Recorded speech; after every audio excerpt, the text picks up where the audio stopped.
Well, it's 1 o'clock, so we're going to get started. Welcome to this month's edition of Great Leaders Build Great Leadership Teams webinar series. The topic for today is nurturing is critical for maintaining great leadership teams. Thanks for everyone for joining. I look forward to a good discussion. So a couple notes and logistics. Again, my slides are full of content, a lot of words, just so that you have the slides after the webinar is over. Number two, if you have any questions during the course of our webinar today, please just use the chat function and I will answer them as best I can. So let's get started. So what are the challenges? The challenges related to any leadership team is that it's really hard to build a great team. It's hard to maintain one that's in sync all the time, that's supportive of each other, that has a sense of resilience, that learns from each other. And so it's, there's no nirvana state, but without being able to step back, really hard to maintain a great team. Unfortunately, what happens is that if a leadership team is out of sync, the rest of the organization tends to get out of sync as well. And that, can cause some problems. There's been plenty of studies on the fact that, people look up to see how their leaders are interacting with each other. Not so much how nice they are to each other, but are they serious? Are they focused on results? Are they not letting petty stuff get in the way? Are they holding themselves and the team accountable? So really important for leadership teams to be in sync. At least our point of view is that. So what's the definition of nurture? Why we use this term nurture for? So nurture is, the caring for and encouraging the growth and development of someone or something. And in this case, something as a leadership team. Just as executives and leaders are laser focused on, making sure that service is taken care of, making sure that sales are taken care of, making sure that they're profitable, making sure that operationally they're as efficient and as effective as they can be. Our point of view is that you need to take some time to make sure that your team is functioning how you want it to function. Without nurturing, what we see is that you move from a team that's working well together on the most important things you should be working on to a group of individuals that's focused primarily on getting their functional business unit roles taken care of. And so we use this from another presentation we've done, but what we often find is that there's, even those teams that are set up well can devolve into a senior staff model of where individuals are focused solely on their functional roles. Meetings or progress reporting to the CEO. Problems are resolved by the individual executive and the CEO versus as a team. And that is one way to run an executive team, but it's not really a team. It's more like an executive group from our perspective. So from our perspective, there's 4 steps to nurturing or taking step back, and we'll go through those each in some little level of detail. First is reinforcing the dual role that a leadership team member plays. Sort of a defining feature of a leadership team is the fact that each team member has 2 roles to play. They come with their functional expertise and their role of running a functional or business unit. And then they have an enterprise or a stewardship role focused on the enterprise of the organization. And executives grow and are gain their experience over their careers and build capability in their functional areas, running a business in terms of how a business is run, their leadership capabilities, and the trials and tribulations that they've gone through to this point in time. And those are typically, another value added that an executive brings to a leadership team. And our perspective is that most of the time, these two roles are not talked about. And we really believe that if you're going to build a great leadership team, it's important for each executive to understand that they sometimes have to subordinate their functional or business unit role for the good of the organization. And that simply means using their expertise, their talents, their experience that they've gained over their careers to put their 2 cents in on important strategic issues that the organization is facing. So once you've established and taken a step back and said, let's remember that we all have 2 roles to play here. It's important to take a step back and take a pulse of how the team's operating. Pace of growing organizations is typically fast. There's typically some resource constraints. And that combined with some faulty assumptions that executives often make around the fact that just because you're an executive, you know how to be a great leadership team member, or just because we've added a new team member doesn't mean that new team member knows exactly how we operate, right? And so there's a whole bunch of assumptions that are made in the face of a fast-growing, resource-constrained organization that can get it out of whack, right? And so from our perspective, there's a few triggers that are that you could look out for when it's a good time to take a step back. Shifts in strategic direction are often a good one. I'm working with a pharmaceutical company now that has some external pressures on it. They're putting some pressures on the stock price. And the executive team is going through and restructuring how they're organized, right? And so their focus they're really doing a good job as an executive team of making sure that they're laser focused on the next 12 to 18 months and how they're going to work through this restructuring.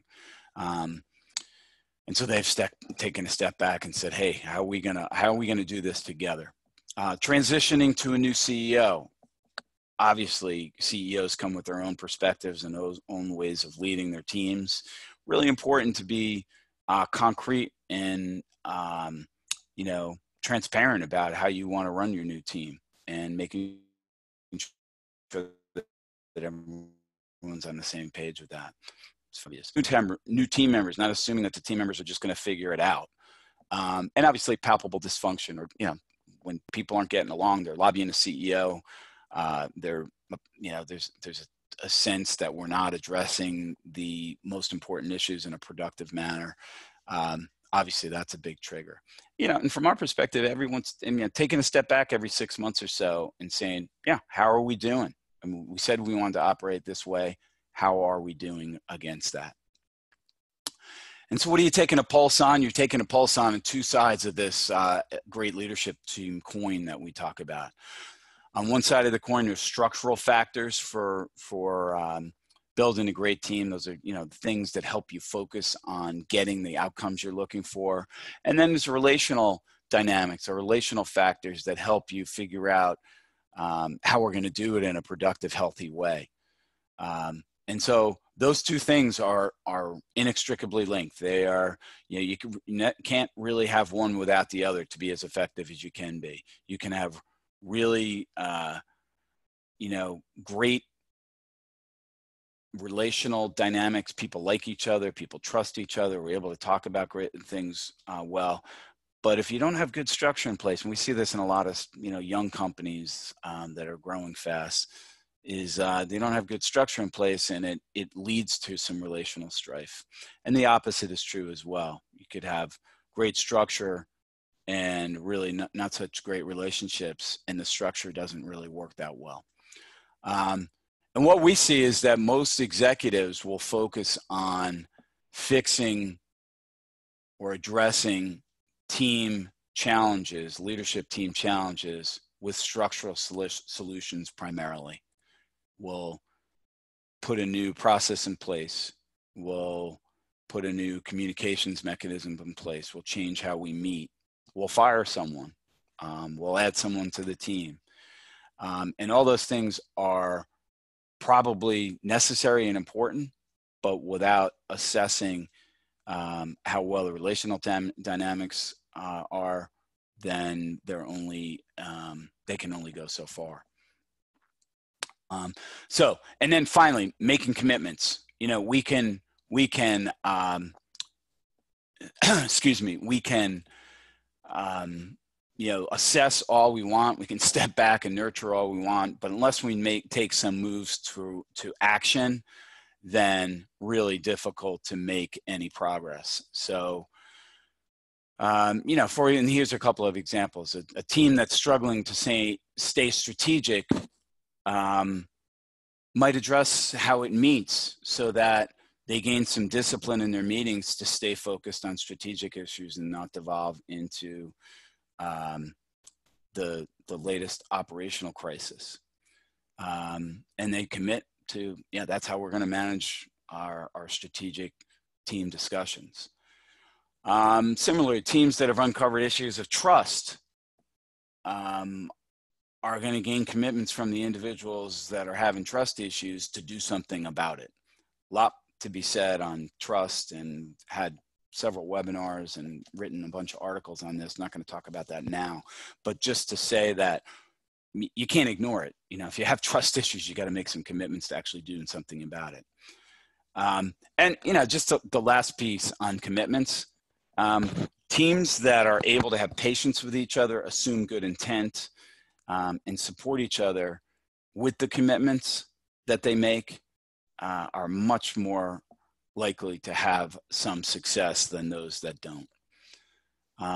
So I got a couple questions here, 2 questions that have come up. One is, you know, moving from a staff model to a leadership team model, who really can make that happen? You know, and the short answer is the CEO is the most likely person, or the general manager is the most likely person to make that happen, as they really establish, you know, their job is to establish the foundation with the team can work well. But, you know, we've seen, I'm working with a team right now that, you know, that has expanded to include their you know, what they call expanded leadership team. And so there's a bunch of AVPs on that team that are, you know, hard charging and really not afraid to speak up, which is a testament to the executive team and the CEO.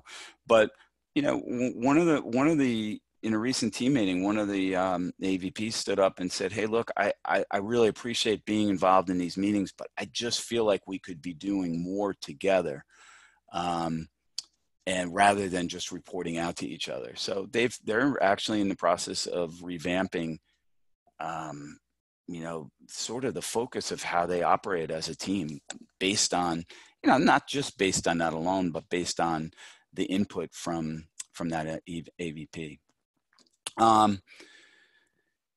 So I hope that answers your question. If it doesn't, just please ask me again. Second question relates to when, I won't read the whole question out, but it basically says things go wrong, profits go down, you know, crisis might happen. Are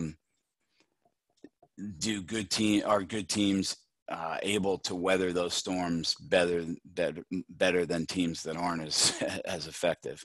And I don't know if that's a rhetorical question or not, but from my perspective, absolutely. You know, from our perspective, great teams are laser focused on results. They don't let petty crap get in the way. Number 2, they're resilient, and they are able to get back on track after inevitable periods of problem. And so it doesn't mean that, you know, there won't be struggles, but it means that great teams are able to help, you know, in those times of crisis, in those times of challenge, and they don't devolve into total dysfunction. there's a great example of this. I don't know whether any of you guys are interested or follow the Washington Nationals, but they've had struggles over the years. They just clinched their playoff berth, wild card playoff berth last night, and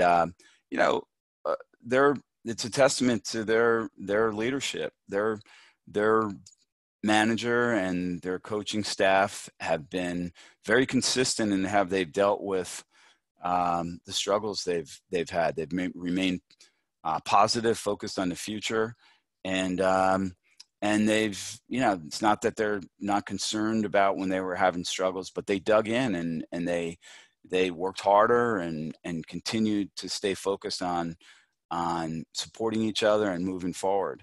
Didn't mean they didn't make some hard moves, made some trades and demoted some people to minor leagues, whatever. But they maintain the ability to be resilient. And from my perspective, that's a good example. I hope that answered your question. So just in summary, there's 4 things to do to step back and nurture. First, make sure that there's a recognition that as a leadership team member, you play 2 roles.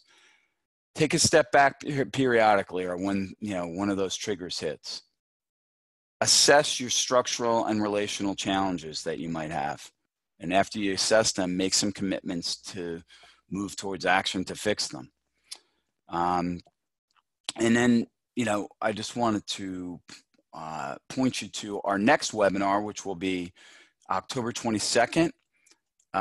It's called A Systems View of Leadership Team Effectiveness. And I've been writing an article about this that should come out around the same time. So I hope you will sign up and register. Appreciate you participating.